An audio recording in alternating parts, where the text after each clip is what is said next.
Code आप लोग note कर लेना। यदि आपको बोर्ड एग्जाम में 90% मार्क्स लाना है साइंस सब्जेक्ट में, तो इस पूरे पेपर को आपको तैयार करना होगा। और साथ ही साथ 20 में 20 नंबर कैसे लाओगे और 50 में 50 नंबर आपको कैसे लाने हैं वर्णनात्मक प्रश्नों में और बहुविकल्पी प्रश्नों में, तो इसके लिए पूरी वीडियो, कंप्लीट वीडियो आपको देखनी होगी एग्जाम से पहले। सो हेलो एवरीवन, कैसे हो आप लोग? उम्मीद करते हैं सभी लोग बहुत ही अच्छे होंगे। और जैसा कि आप सभी जानते हो कि भैया 2025 बोर्ड एग्जाम हमारा नज़दीक आ चुका है। तो देखिए आज के लिए हम आपके लिए लेकर के आए भैया विज्ञान का 2025 बोर्ड एग्जाम के लिए एकदम वायरल पेपर। और भैया यहाँ से आपके एग्जाम में क्वेश्चन 101% पूछे जाएंगे। तो इसके लिए आपको क्या करना है कि भैया इस पूरी वीडियो को कंप्लीट देखना है। आप इसका कोड नोट कर सकते हो, ऐसा कोड आपको एग्जाम में किसी ना किसी सेट में ज़रूर देखने को मिलेगा और ऐसे हुबहू क्वेश्चन भी आपको एग्जाम में देखने को मिलेंगे। तो चलिए बात करेंगे कि कौन कौन से क्वेश्चन पेपर के इंपॉर्टेंट क्वेश्चन हैं भैया जो आपको तैयार करने हैं। और उससे पहले मैं आपको बता देता हूं कि जो पेपर आएगा वो टोटल 3 घंटे 15 मिनट का होगा। 70 अंक का हमारा पूर्णांक होने वाला है भैया।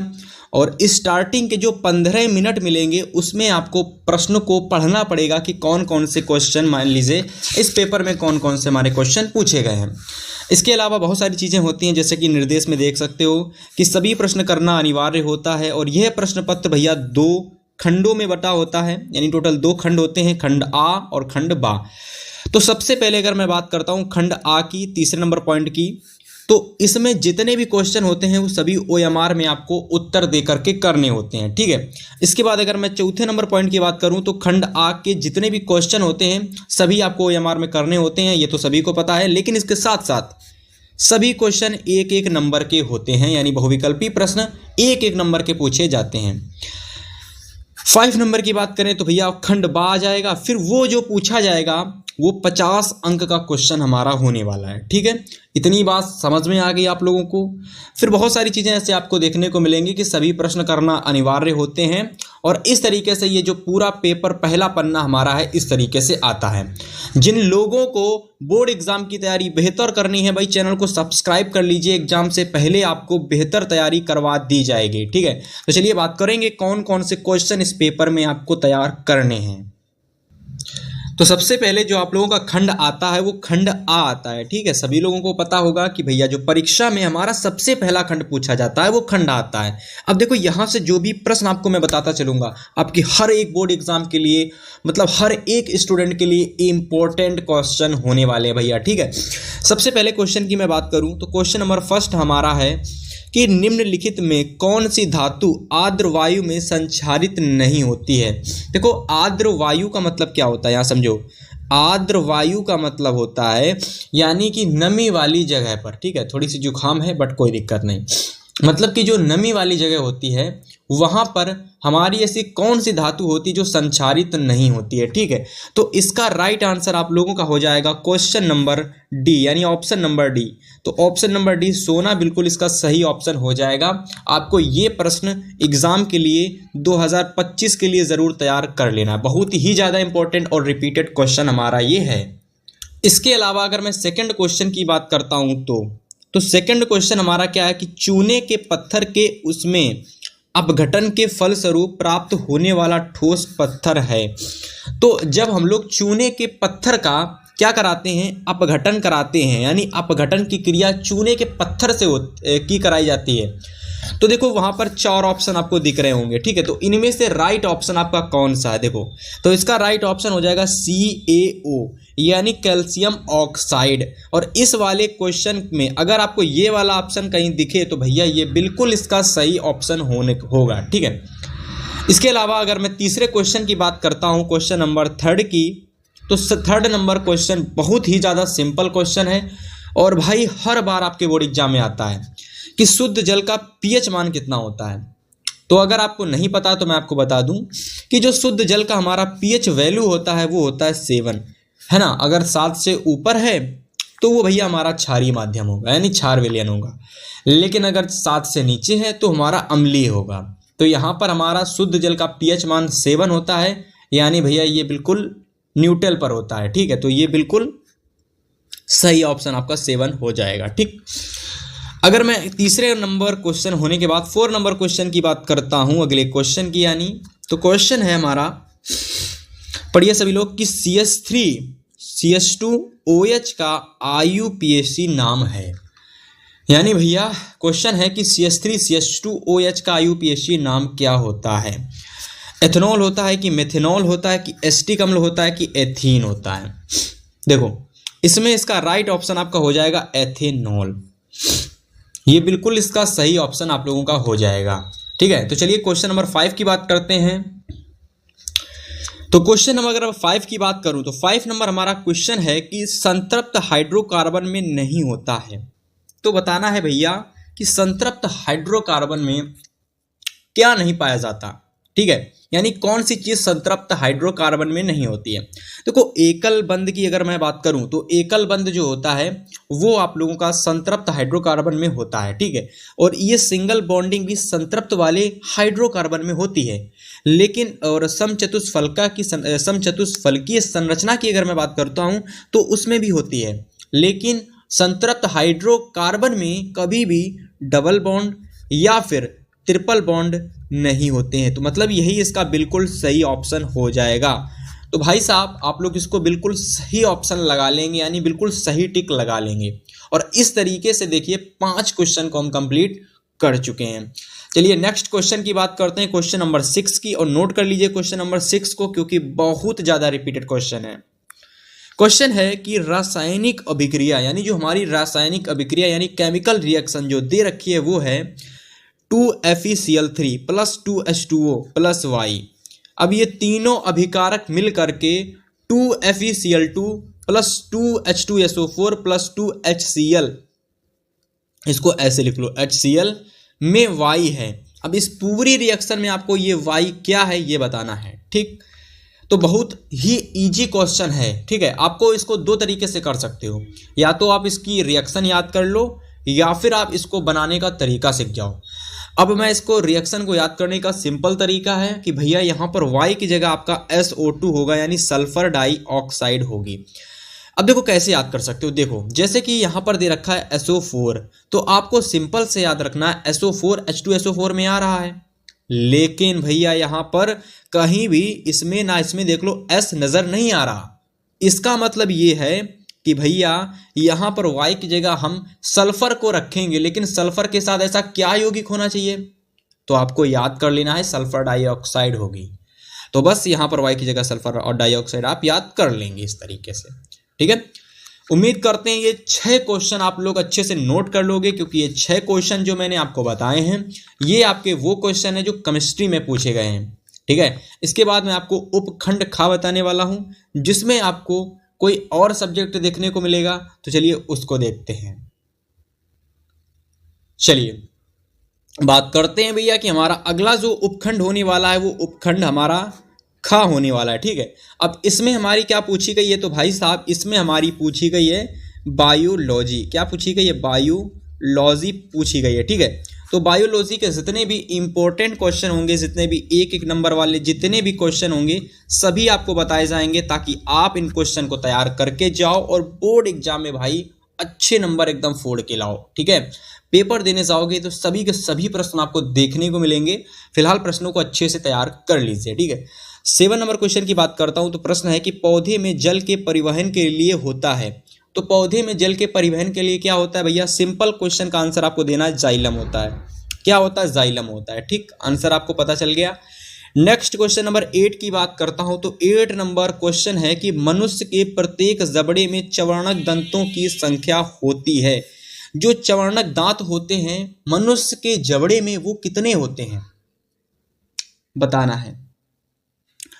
तो टोटल मनुष्य के जबड़े में जो चवर्णक दांत होते हैं वो टोटल 4 होते हैं। कितने, गिनती के केवल 4 दांत होते हैं। तो बिल्कुल सही ऑप्शन आपका ये वाला हो जाएगा।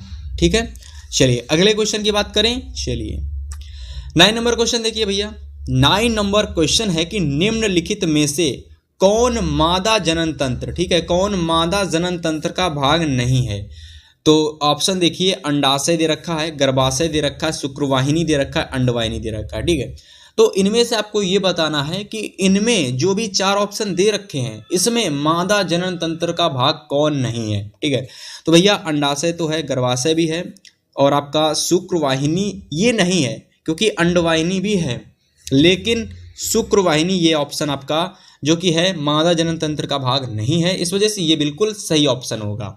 ठीक है, और सभी के सभी मैं इंपॉर्टेंट क्वेश्चन ही करवा रहा हूं जिससे कि आप वो प्रश्न पढ़ें जो बोर्ड एग्जाम में पूछे गए हैं। ठीक है, इसके अलावा मैं 10 नंबर क्वेश्चन की बात करता हूं। तो भैया क्वेश्चन है कि मनुष्य में गुणसूत्र की संख्या होती है, तो मनुष्यों में गुणसूत्र की संख्या कितनी होती है? 43 होती है कि 44 होती है कि 45 की 46? तो बताइए मनुष्यों में गुणसूत्र की संख्या कितनी होती है? तो मेरे हिसाब से मनुष्य में गुणसूत्रों की संख्या टोटल मेरे हिसाब से जहाँ तक 46 होती है।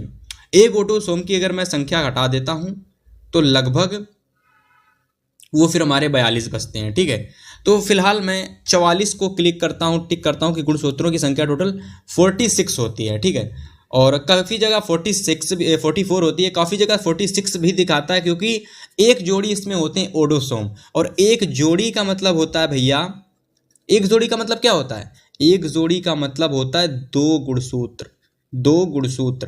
तो मतलब मनुष्य में गुणसूत्रों की संख्या 44 होती है, इतना याद आप लोग रखेंगे। ठीक है, अदरवाइज एक बार गूगल सर्च करके आप लोग देख लेंगे इसका राइट ऑप्शन क्या है। मुझे तो फिलहाल 44 या 46 में से कोई एक सही लग रहा है। अगला क्वेश्चन 11 नंबर क्वेश्चन देखते हैं। बताइए 11 नंबर क्वेश्चन का आंसर बताइए। एक संकर संकरण का जीनोटाइप, जीरो नहीं होगा भैया, जीनो होगा। एक संकर संकरण का जीनोटाइप अनुपात होता है, तो एक संकर संकरण का जीनोटाइप अनुपात कितना होता है? 3:1, 2:2:1 कि 9:3:1 कि 1:3:4? देखिए इसका राइट ऑप्शन तो आप हमें कमेंट करके ही बताओगे क्योंकि बहुत ही सिंपल क्वेश्चन है भैया। फिनोटाइप और जीनोटाइप 2 तरीके से पूछे जाते हैं, अनुपात आता है, एक तो फिनोटाइप आता है और एक तो जीनोटाइप आता है। गूगल सर्च मारो और कमेंट करके बताओ कि 11वें नंबर क्वेश्चन का बिल्कुल सही ऑप्शन कौन सा है। ठीक है, जो लोग कमेंट करेंगे उनकी कमेंट को फाइनली लाइक किया जाएगा इस दिल वाले इमोजी के साथ। ठीक है, चलिए बात करेंगे क्वेश्चन नंबर 12 की। 12 नंबर प्रश्न हमारा है कि हीमोग्लोबिन महत्वपूर्ण भूमिका निभाता है, तो हीमोग्लोबिन जो होता है वो महत्वपूर्ण भूमिका किसमें निभाता है? तो भैया एक ऑप्शन आपको याद कर लेना है कि हीमोग्लोबिन श्वसन में महत्वपूर्ण भूमिका निभाता है। ठीक है, इसके बाद अगर मैं 13 नंबर प्रश्न की बात करूं तो 13 नंबर प्रश्न है कि निम्नलिखित में से किस हार्मोन की कमी से मधुमेह रोग होता है? तो किस हार्मोन की कमी से मधुमेह रोग होता है भैया? तो बहुत ही सिंपल क्वेश्चन है, बहुत ही सिंपल क्वेश्चन है और आंसर भी बिल्कुल सिंपल है। एक ऑप्शन याद कर लीजिए, मधुमेह रोग जो होता है वो आपका होता है इंसुलिन द्वारा। किसके द्वारा? इंसुलिन द्वारा, फिर इंसुलिन द्वारा। ठीक है, याद हो जाएगा भाई। चलिए इस तरीके से देखिए हम लोगों ने टोटल जितने भी आपके बायोलॉजी के इंपॉर्टेंट क्वेश्चन थे इस पूरे सेट के, उन प्रश्नों को हमने कंप्लीट कर लिया है। ठीक है, तो अब मैं आपको बताने वाला हूं भैया वो प्रश्न जो कि आपके उपखंड ग में पूछे जाएंगे। ठीक है, और इसमें आपका क्या पूछा गया है? और इसमें आपका पूछा गया है भाई, लास्ट है फिजिक्स। ठीक है, तो लास्ट में फिजिक्स पूछी गई है एमसीक्यू वाले क्वेश्चंस की। तो देखेंगे कि फिजिक्स के कौन कौन से क्वेश्चन और कैसे कैसे क्वेश्चन आते हैं एग्जाम में और आपको कैसे क्वेश्चन तैयार करने हैं। तो चलिए देखते हैं। ओके, चलिए देखते हैं क्वेश्चन नंबर 14 को। 14 नंबर क्वेश्चन हमारा है, कह रहा है कि 4 ओम प्रतिरोध, और ये आप सभी लोगों को पता है कि फिजिक्स के क्वेश्चन है। ठीक है, तो न्यूमेरिकल वाले भी क्वेश्चन होंगे, थ्योरेटिकल क्वेश्चन भी होंगे और कुछ ऐसे क्वेश्चन होंगे जिसमें मात्रक वीमा वगैरह भी पूछी जाती हैं। ठीक है, तो सभी प्रश्नों को आप नोट करते चलेंगे और एक कॉपी अलग से बना लेंगे जिसमें आपको केवल और केवल मॉडल पेपर, वायरल पेपर के क्वेश्चन ही नोट करने हैं। ठीक है, तो 14 नंबर क्वेश्चन हमारा है कि 4 ओम प्रतिरोध वाले एन चालकों या फिर एन चालक तारों का समांतर क्रम में जोड़ने पर तुल्य प्रतिरोध होगा। देखो भैया यहाँ पर समझने की बात यह है सिंपल से एकदम कि 4 ओम का कोई प्रतिरोध है ना, और एन चालक द्वारा समांतर क्रम में जुड़ने पर उसका तुल्य प्रतिरोध क्या होगा। मतलब कि 4 ओम का कोई प्रतिरोध है, ठीक है। अब उस प्रतिरोध को क्या करते हैं कि कोई आपके अनगिनत चालक हैं, कोई अनगिनत चालक है, मान लो कोई अनगिनत चालक हैं और समांतर क्रम, मान लो एक ये है, कोई एक ये चालक तार है, समांतर क्रम में है और इसमें बीच में आपका क्या है, प्रतिरोध 4 ओम का लगा हुआ है, ठीक है। तो कह रहा है कि जोड़ने पर तुल्य प्रतिरोध क्या होगा, क्या 4n होगा कि 4/n होगा कि n/4 होगा कि 4n² होगा, ठीक है। तो देखो इसका बिल्कुल सिंपल आंसर है, समांतर क्रम में है तो इसका मतलब क्या होगा कि 4/n यानी प्रतिरोध ऊपर और आपका n यानी की बात करें जो चालक तारों की संख्या है वो नीचे आ जाएगी, ठीक है। तो ये बिल्कुल इसका सही ऑप्शन हो जाएगा। यदि श्रेणी क्रम होता तो 4n होता, फिर 4n यानी चालक तारों की संख्या और ओम का आपस में मल्टीप्लाई होता, ठीक है। तो इस तरीके से इस क्वेश्चन को आप नोट कर लेंगे, बड़ा ही इंपॉर्टेंट क्वेश्चन है, बोर्ड एग्जाम में आपको 2025 में ये देखने को मिल सकता है, ठीक है। अगले क्वेश्चन नंबर 15 को नोट करें, 15 को नोट करें और इसका राइट आंसर बताने का प्रयास करें। अब इसमें क्वेश्चन में आपको पूछा गया है, कुछ कह रहा है कि एम्पियर सेकेंड मात्रक है, ये किसका मात्रक है, एम्पियर सेकेंड। और इस टाइप के प्रश्न मैंने आपको बताया ना पूछे जाते हैं एग्जाम में, ठीक है। तो एम्पियर सेकेंड किसका मात्रक है, विद्युत ऊर्जा का है तो बिल्कुल नहीं, विद्युत धारा का है तो हो सकता है, लेकिन विद्युत आवेश का या तो विद्युत विभव का, इन दोनों का नहीं है। तो या तो विद्युत धारा का है या तो विद्युत आवेश का है। अब आपको हमको इस क्वेश्चन का आंसर हमें कमेंट करके बताना है। जो भी भैया क्वेश्चन के आंसर को कमेंट करेगा उसकी कमेंट को दिल वाले इमोजी के साथ लाइक किया जाएगा, ठीक है। आप कमेंट करते जाएंगे, आपकी कमेंट को भी पढ़ा जाएगा और अगर आप अच्छी कमेंट करेंगे तो उसका रिप्लाई भी आपको दिया जाएगा और आपकी कोई भी क्वेरी होगी तो उसको सॉल्व भी किया जाएगा, ठीक है। इसके अलावा अगर 16 नंबर क्वेश्चन की बात करें तो क्वेश्चन नंबर 16 हमारा है कि एक इलेक्ट्रॉन पर आवेश होता है, तो एक इलेक्ट्रॉन पर कितना आवेश होता है, कितना चार्ज होता है। एक इलेक्ट्रॉन की बात करता हूं तो एक इलेक्ट्रॉन पर जो चार्ज होता है 1.6 × 10 की घात माइनस, ठीक है, इतना ही तो होता है ना, 1.6 × 10 की घात माइनस एम्पियर या फिर एम्पियर कह सकते हो, ठीक है। तो देखो यहाँ पर ये बिल्कुल सही ऑप्शन है, 1.6 × 10 की घात माइनस 10 एम्पियर, ठीक है। ये बिल्कुल सही ऑप्शन है, बाकी सारे के सारे गलत हैं, ठीक है। किसी में माइनस स्टार्टिंग में, किसी में 1.7 है, किसी में 3.6 है, तो बिल्कुल गलत है।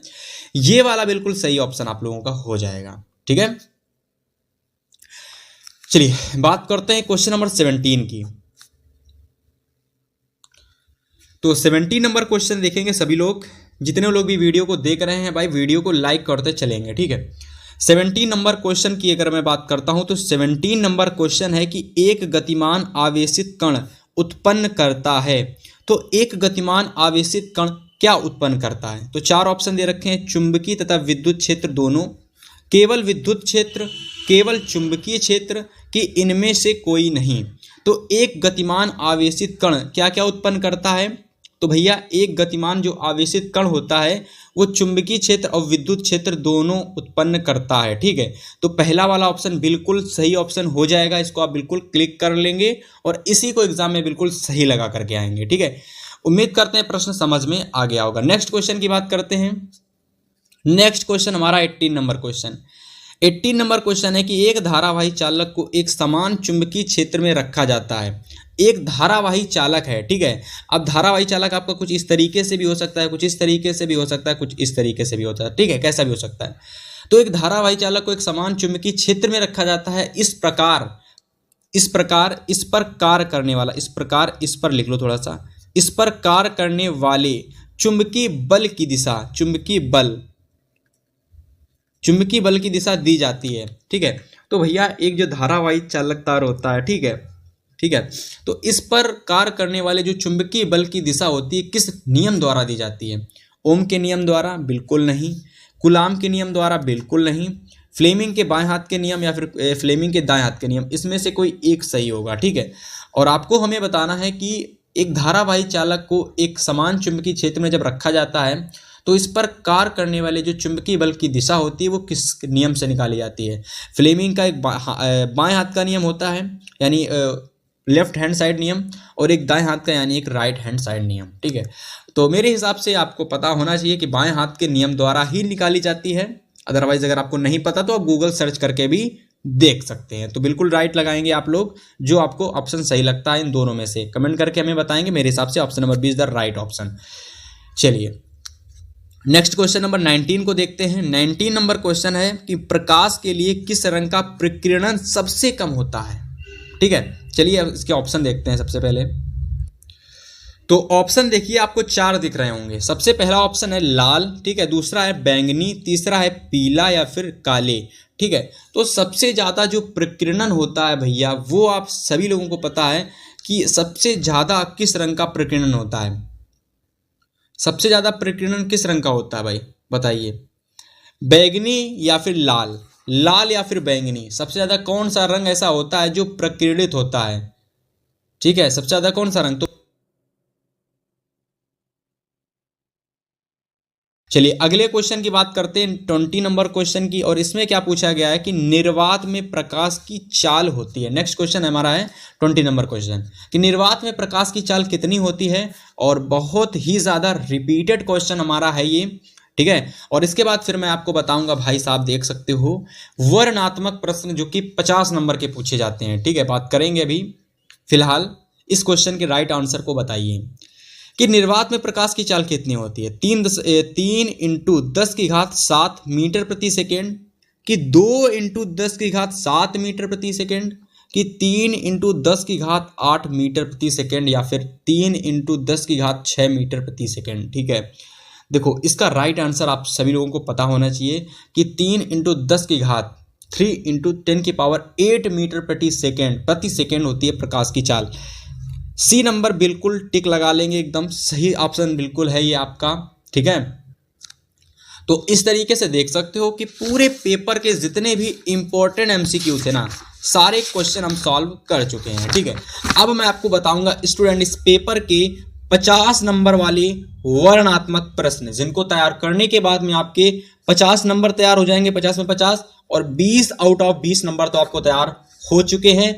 तो खंड बा की अगर मैं बात करता हूं तो खंड बा जो हमारा है उसमें हमारे वर्णनात्मक प्रश्न आते हैं। सभी लोगों को पता नहीं है तो मैं आपको बता दूं कि इसमें हमारे वर्णनात्मक प्रश्न यानी डिस्क्रिप्टिव क्वेश्चंस पूछे जाते हैं। ठीक है, सबसे पहले अगर मैं बात करूं तो हमारा जो क्वेश्चन आते हैं वो आते हैं 2-2 नंबर के, 4-4 नंबर के भी आएंगे। ठीक है, तो सबसे पहले तो हमारे शॉर्ट आंसर आते हैं, फिर हमारे लॉन्ग क्वेश्चन पूछे जाते हैं।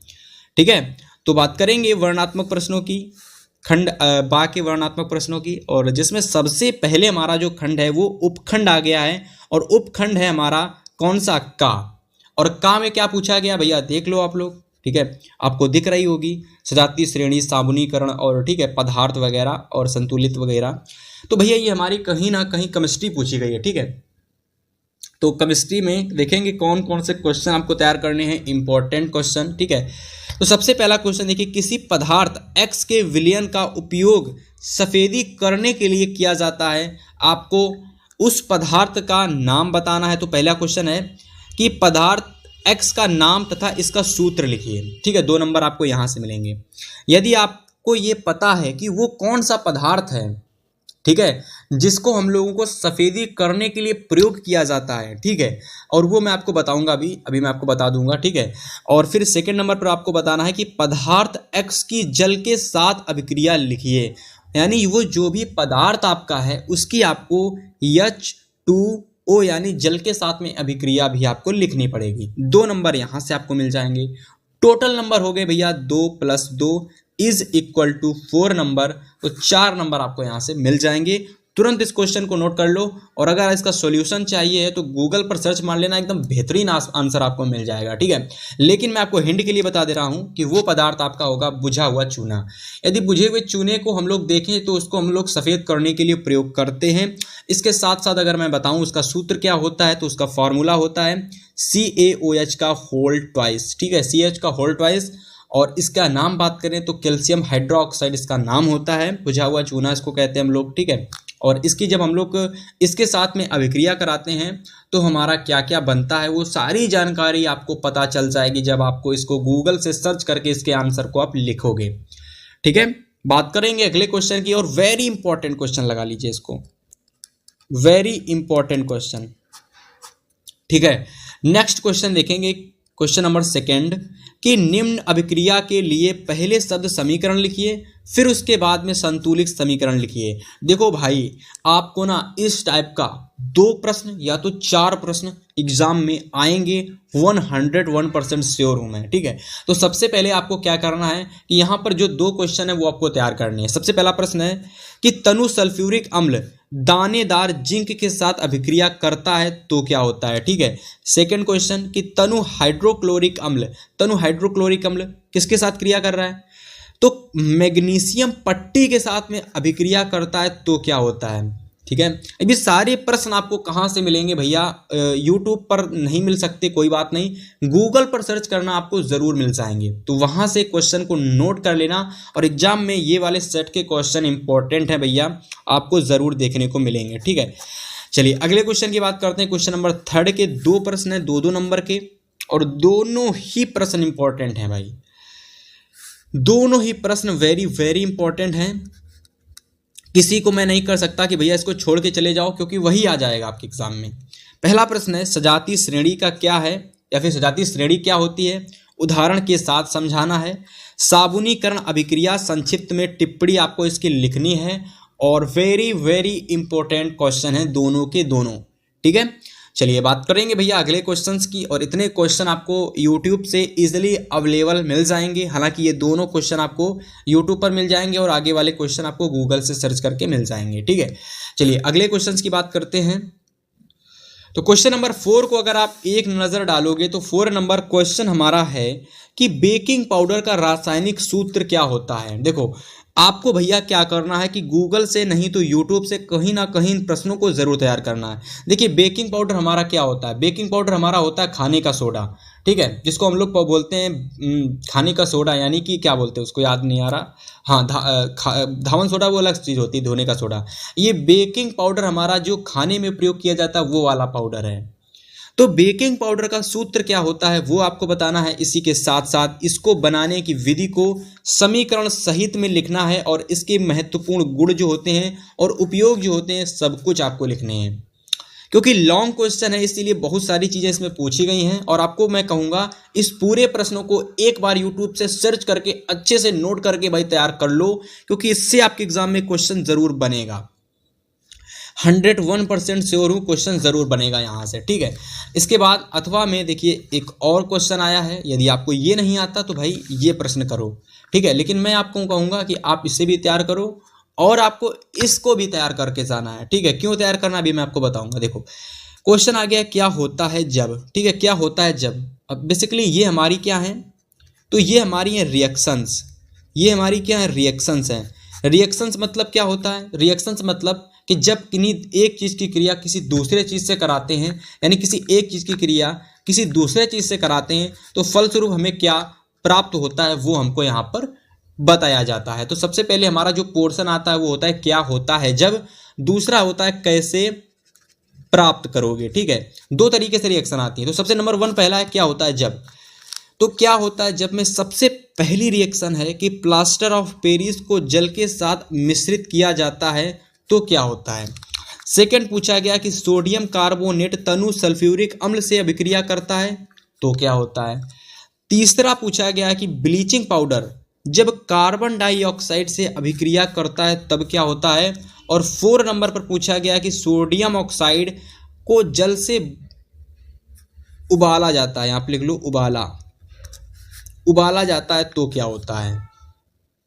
और इसके बाद but not the list 5 number पर है कि जिप्सम पर 373 केल्विन पर गर्म किया जाता है, यानी जिप्सम को जब 373 केल्विन पर गर्म किया जाता है तो क्या होता है। ठीक है, तो सिंपल से कुछ क्वेश्चंस थे।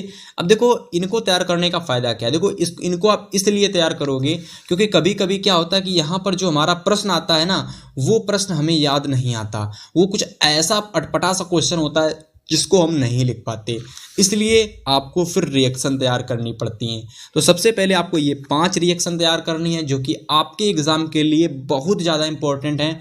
और अगर आप हमारे चैनल को सब्सक्राइब करके रखोगे ना तो मैं आपके लिए कम से कम 10 से 15 पेपर करा दूंगा और इसके बाहर कोई क्वेश्चन आपका एग्ज़ाम में नहीं पूछा जा सकता। ठीक है, चैनल को बस सब्सक्राइब करके आपको रखना है। इसके अलावा अगर मैं बात करता हूँ तो हमारा नेक्स्ट उपखंड आ चुका है जो कि हमारा है खा। और खा में क्या पूछा गया है, तो खा में हम बता देते हैं आपको, इसमें हमारी बायोलॉजी पूछी गई है। क्या पूछी गई है? बायोलॉजी। तो बायोलॉजी के कौन कौन से क्वेश्चन आपको तैयार करने हैं, कौन कौन से कैसे कैसे क्वेश्चन कैसे तैयार करोगे, सब बताएंगे, ठीक है। चलिए सबसे पहले क्वेश्चन पर नजर डालिए 5 नंबर। तो 5 नंबर हमारा क्वेश्चन है कि वास्तु उत्सर्जन। देखो वास्तु उत्सर्जन कुछ नहीं होता, यहां पर आपको वाष्पो उत्सर्जन लिखना पड़ेगा, ठीक है, वाष्पो उत्सर्जन, ठीक है। तो वाष्पो उत्सर्जन से आप क्या समझते हैं, इसके प्रमुख कारक कौन कौन से हैं वो आपको बताने हैं और इसके प्रभावी कारकों का उल्लेख करना है। और ऐसा प्रश्न एग्जाम में 4 नंबर का आता है, नोट कर लो भाई, वेरी इंपॉर्टेंट क्वेश्चन है आपके एग्जाम के लिए, आपको जरूर देखने को मिलेगा ऐसे सेटों में जो कि आपके एग्जाम में पूछे जाएंगे, ठीक है। इसके अलावा 6 नंबर प्रश्न है, क्वेश्चन नंबर 2 प्रश्न है हमारे 6 में, एक तो ये 2 नंबर का है, एक दूसरा वाला भी 2 नंबर का है, ठीक है। तो पहले क्वेश्चन की बात करेंगे भैया कि जंतुओं में रासायनिक समन्वय कैसे होता है, ठीक है, इसको आप नोट कर लो, ये भी इंपॉर्टेंट क्वेश्चन है। दूसरा क्वेश्चन है कि परागना, परागना कुछ नहीं होता, परागण होता है, ठीक है, परागण। तो परागण क्रिया निषेचन से किस प्रकार भिन्न है आपको ये बताना है, ठीक है। और ये वाला प्रश्न आपका वेरी इंपॉर्टेंट क्वेश्चन है कि परागण की जो क्रिया होती है वो निषेचन से किस प्रकार से भिन्न है, समझाना है आपको, ठीक है। 3 से 4 नहीं 5 से 6 लाइन के दोनों क्वेश्चन होते हैं, मतलब कि जो प्रश्न है प्रत्येक क्वेश्चन 5 से 6 लाइन का होता है, बड़े ही अच्छे से आपको तैयार कर लेना है, ठीक है, गूगल या यूट्यूब से। इसके अलावा और भी प्रश्न है इसके, उसको देखते हैं। तो भाई साहब एक बात कहूँगा कि जो भी प्रश्नों को नोट करते चलोगे ना तो आपको ज़्यादा फायदा मिलेगा, एग्जाम से पहले नोट करते चलोगे और इससे पहले इन चीज़ों का रिवीजन कर लोगे तो बहुत फायदा रहेगा आपका, ठीक है। 7 नंबर क्वेश्चन की मैं बात करूं तो निम्नलिखित को उदाहरण देकर समझाइए। तो निम्नलिखित को आपको उदाहरण देकर के समझाना है, ठीक है। सबसे पहला क्वेश्चन है 2 नंबर का क्वेश्चन, 2 नंबर का क्वेश्चन, 2 नंबर का, ठीक है, एवरी क्वेश्चन 2-2 नंबर के हैं। तो सबसे पहला प्रश्न है प्रभावी एवं अप्रभावी लक्षण। अब करना क्या है, इसमें आपको देखिए उदाहरण देकर समझाना है, प्रभावी लक्षण क्या होता है और अप्रभावी लक्षण क्या होता है, दोनों को लिख लीजिए और एग्जाम्पल देकर दोनों समझा दीजिए, 2 नंबर मिल जाएंगे। इंपॉर्टेंट क्वेश्चन है ये वाला भी, नोट कर लेंगे इसको। इसके अलावा दूसरा है स्वपरागण व परपरागण में विभेद करना, यानी इसमें आपको अंतर बताना है, ठीक है। तीसरा प्रश्न है कि श्वसन एवं श्वासोच्छ्वास प्रक्रिया में अंतर बताना है, 2 नंबर यहाँ पर भी आपको मिल जाएंगे। अब ऐसे प्रश्न में आप ज़्यादा से ज़्यादा 4 से 5 अंतर तैयार कर लीजिए, आपके एग्जाम में 2 नंबर में भी क्वेश्चन आ सकता है, 4 नंबर में भी आ सकता है। तो स्पेशल ये रहेगा कि 4 से 5 अंतर प्रत्येक के तैयार कर लीजिए एग्जाम में, ठीक है। कहाँ से तैयार करने हैं, यूट्यूब या तो गूगल से, मैंने आपको ऑलरेडी बता ही दिए। अब देखिए यहाँ पर अथवा में जैसे केमिस्ट्री में था ना कि 2 प्रश्नों में से कोई एक प्रश्न करना रहता था, वैसे ही यहाँ पर आपको बायोलॉजी में भी 2 क्वेश्चन में से कोई एक प्रश्न करना होगा, ठीक है। अब देखो यहाँ पर ऊपर तो आपको पता चल गया कि 3 क्वेश्चन थे, लेकिन यहाँ पर एक अकेला क्वेश्चन आता है जो कि 6 नंबर देके जाता है, ठीक है। यहाँ पर आप 3 प्रश्न करोगे तब आपको 6 नंबर मिलेंगे, लेकिन यहाँ एक प्रश्न कर लोगे 6 नंबर मिल जाएंगे, ठीक है। तो लॉन्ग क्वेश्चन है, बात करेंगे। क्वेश्चन है कि परिवार नियोजन की स्थायी विधियां कौन कौन सी हैं, किन्हीं 2 पर आपको संक्षिप्त में टिप्पणी लिखनी है, ठीक है। तो इस तरीके से ये वाला प्रश्न भी हमारा वेरी इंपॉर्टेंट है, मैं टिक लगा देता हूं ताकि आप इसे भी छोड़ करके एग्जाम के लिए ना जाएं।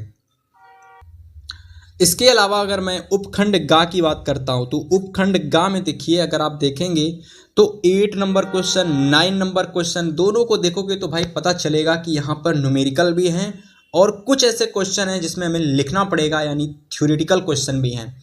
तो फिजिक्स की सबसे स्पेशल बात यही होती है कि यदि आपको न्यूमेरिकल नहीं आते तो आप इस टाइप के थ्योरेटिकल क्वेश्चन को भी कर सकते हैं तैयार करके, अगर आप गए हैं तो बताने वाले हैं कि कौन कौन से न्यूमेरिकल आपको फिजिक्स के लिए तैयार करने हैं और कौन कौन से थ्योरेटिकल क्वेश्चन आपको तैयार करने हैं। देखो सबसे पहला प्रश्न है आपका न्यूमेरिकल टाइप क्वेश्चन कि एक विद्युत परिपथ में 10 एम्पियर का फ्यूज लगा है जिसको 240 वोल्ट के विभवांतर पर कार्य करने वाले कितने 60 वाट के बल्ब एक साथ जलाए जा सकते हैं, ठीक है। क्वेश्चन को फिर से पढ़ेंगे एक बार। देखो एक विद्युत परिपथ है जिसमें 10 एम्पियर का एक धारा बह रही है, मान सकते हो 10 एम्पियर का फ्यूज लगा हुआ, धारा बह रही है, जिसमें 240 वोल्ट का विभवांतर लगा हुआ है और इस पूरे 10 एम्पियर धारा पर और 240 विभवांतर V पर कार्य करने वाले 60 वाट के कितने एन बल्ब लगाए जा सकते हैं, आपको वो बतानी है। सिंपल प्रश्न है, 4 नंबर का न्यूमेरिकल है। इजीली आपको यूट्यूब पर नहीं मिलेगा तो आपको गूगल पर तो आसानी से मिल जाएगा, जहां से सर्च करके इसके पूरे क्वेश्चन के आंसर को आप प्राप्त कर सकते हो। ठीक है, इसके अलावा अथवा में अगर मैं बात करूं तो अथवा में देखिए ओम का नियम क्या है, विद्युत परिपथ की सहायता से इसका सत्यापन कैसे करते हैं। ये क्वेश्चन आपको यूट्यूब पर अलग अलग टीचर के द्वारा बेहतर भाषा में समझाया हुआ मिल जाएगा और one of the most repeated and viral question है ये 2025 का थ्योरेटिकल क्वेश्चन में से, जिसको आपको ज़रूर तैयार करके जाना पड़ेगा। क्वेश्चन नंबर 9 की मैं बात करूं तो 2 विद्युत लैंप जिनमें एक का अनुमतांक, देखो विद्युत लैंप का मतलब क्या होता है, देखो एक हमारा कोई विद्युत लैंप है जिस पर क्या है 100 वाट का हमारा मान लो एक विद्युत लैंप है। ठीक है, अब ये जिसमें जुड़ा है ना उसमें जो हमारा विभवांतर लगा है ना वो हमारा एक ही रहेगा, एक ही विभवांतर हम लगाएंगे। जैसे कि यहाँ पर देखो दूसरा हमारा विद्युत बल्ब है जो तो 60 वाट का जो विद्युत बल्ब है दूसरा वाला, लेकिन पहला वाला देखोगे तो 100 वाट का है, लेकिन दोनों में अगर विभवांतर की बात करोगे तो देखो बराबर है। मतलब क्या है, मतलब ये है कि यहाँ पर जो हमारा विभवांतर है वो एक ही है, लेकिन जो बल्ब है वो अलग अलग वाट के हैं। अब प्रश्न दोबारा पढ़ेंगे, 2 विद्युत लैंप जिनमें एक का अनुमतांक इतना दे रखा है, दूसरे का अनुमतांक इतना दे रखा है। कह रहा है विद्युत मेंस का साथ में परास क्रम में संयोजित है, यानी ये दोनों ही आपस में परास क्रम में संयोजित हैं। ठीक है, यानी कि इस तरीके से समांतर क्रम में संयोजित हैं। यदि विद्युत आपूर्ति की वोल्टता 200 वोल्ट है तो विद्युत में से कितनी धारा ली जाएगी, यानी हमको एम्पियर यानी धारा I का मान प्राप्त करना है। ये क्वेश्चन आपको भी यूट्यूब पर नहीं मिलेगा तो गूगल पर आपको इजीली मिल जाएगा, जिसको आप वहां से सॉल्व कर सकते हो। इसके क्वेश्चन के आंसर को, डाउट को, सबको सॉल्व कर सकते हो। इसके अलावा अथवा में देखिए इसमें भी कुछ ना कुछ थ्योरेटिकल क्वेश्चन होगा, उसको देखेंगे और बताएंगे तैयार कैसे करना है। चलिए देखते हैं भैया कौन सा थ्योरेटिकल क्वेश्चन है जो आपको तैयार करना है। ठीक है, देखिए तो अथवा में ये प्रश्न आया है कि दूरदृष्टि दोष क्या है, इसे दूर करने के लिए किस प्रकार के लेंस का उपयोग किया जाता है। ठीक है, बहुत ही ज़्यादा रिपीटेड प्रश्न है ये वाला भी एग्जाम के लिए, हर बार किसी ना किसी सेट में ज़रूर पूछा जाता है, तो छोड़ करके तो हमको ये बिल्कुल भी नहीं जाना एग्जाम 2025 में, और आपको ज़रूर तैयार करके जाना है। ठीक है, 4 नंबर में पूछा जाता है। दूरदृष्टि दोष और निकट दृष्टि दोष दोनों तैयार कर लेने एग्जाम के लिए। ठीक है, दोनों में से कोई ना कोई आपको एग्जाम में पूछा जा सकता है। फिलहाल अब हम बताने वाले हैं 6 नंबर वाला प्रश्न, जिसको हम लोग कह सकते हैं लॉन्ग क्वेश्चन। ठीक है, लॉन्ग क्वेश्चन, और इसमें भी देखिए एक ये प्रश्न है और अथवा में एक ये प्रश्न है। ठीक है, इसकी बात करूं तो ये हमारा थ्योरी वाला क्वेश्चन। ठीक है, पहले ही बता दे रहा हूं मैं आपको, ये वाला थ्योरी पोर्शन है और ये वाला क्वेश्चन हमारा आपको सभी को दिख रहा है कि न्यूमेरिकल वाला क्वेश्चन है। ठीक है, तो देखिए न्यूमेरिकल क्वेश्चन या थ्योरी क्वेश्चन दोनों में से आपको कोई एक ही करना होगा। तो मैं जो बेस्ट तरीका बताऊंगा वो ये है कि आपको इस टाइप के जो न्यूमेरिकल्स हैं वो एग्जाम के लिए तैयार कर लेने हैं। ठीक है, जैसे कि ये प्रश्न आपको देख सकते हो, इसमें आपको एक परिपथ दे रखा है। ठीक है, एक सर्किट दे रखा है और जिसमें 3 चीज़ें पूछी गई हैं। सबसे नंबर 1, ए और बी बिंदुओं के मध्य तुल्य प्रतिरोध। दूसरा, बैटरी से प्रवाहित धारा का नाम, धारा का मान नाम नहीं। तीसरा वाला, 2 ओम प्रतिरोध के सिरों के बीच विभवांतर। तो इस प्रश्न को आप जल्दी से पहले स्क्रीनशॉट ले लो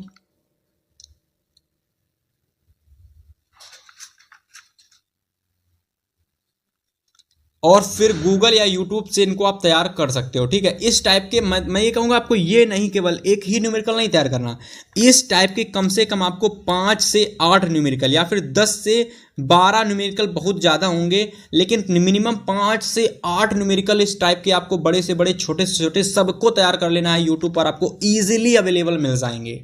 ठीक है, तैयार कर लोगे तो आपका ही फायदा रहेगा। ठीक है, अगर आप कमेंट करोगे तो इस टाइप के जितने भी न्यूमेरिकल हमने आपके लिए छाटे हैं, मैंने आपके लिए छाटे हैं, वो मैं आपको कराऊंगा। लेकिन आपको इस वीडियो को कम से कम तो 5000 लाइक प्लस तक पहुंचाना होगा। आपके लिए वीडियो आ जाएगी जिसमें मैं आपको इस टाइप के जितने भी इंपॉर्टेंट 0 लेवल से लगा के एकदम हीरो लेवल वाले जितने भी न्यूमेरिकल होंगे, एकदम छोटे से लगा के एकदम बेसिक से लगा कर एकदम हाई लेवल वाले न्यूमेरिकल आपको मैं सब करा दूंगा केवल एक क्लास में। ठीक है, लेकिन इसके लिए आपको पहले चैनल को सब्सक्राइब करना होगा, वीडियो को 5000 लाइक तक पहुँचाना होगा, तब जाके। ओके, इसके अलावा अगर आप स्वयं से तैयार करना चाहते हो ईजिली आपको यूट्यूब पर इस टाइप के न्यूमेरिकल बहुत सारे मिल जाएंगे जहाँ से आप इनको तैयार कर सकते हो। इसके अलावा अगर मैं बात करूं तो भैया आपको देखिए थ्योरी वाला क्वेश्चन भी आता है, मैंने आपको बताया ना थ्योरी पोर्शन भी आता है। और थ्योरी पोर्शन को तैयार करने का पता क्या फ़ायदा है, इसको आपको बिना प्रैक्टिस के बस आपको एक बार समझ लेना है और 10-5 बार आपको रट लेना है, बस ये तैयार हो जाएगा। ठीक है, एक बार अच्छे से केवल समझ लेना है फिजिकली इसको। प्रश्न इसमें कि प्रत्यावर्ती धारा जनित सिद्धांत संरचना व कार्य विधि का आपको सचित्र वर्णन करना है। क्वेश्चन ये भी 6 नंबर का है, क्वेश्चन ये भी 6 नंबर का है। दिक्कत इसमें है ये न्यूमेरिकल है और ये थ्योरेटिकल क्वेश्चन है। तो उम्मीद करते हैं ये वीडियो आपको पसंद आई होगी। अगर वीडियो पसंद आई है तो वीडियो को लाइक करना, अगर आप चैनल पर पहली बार आए हो तो सब्सक्राइब करना। मिलेंगे आपसे नेक्स्ट वीडियो में, तब तक के लिए गुड बाय।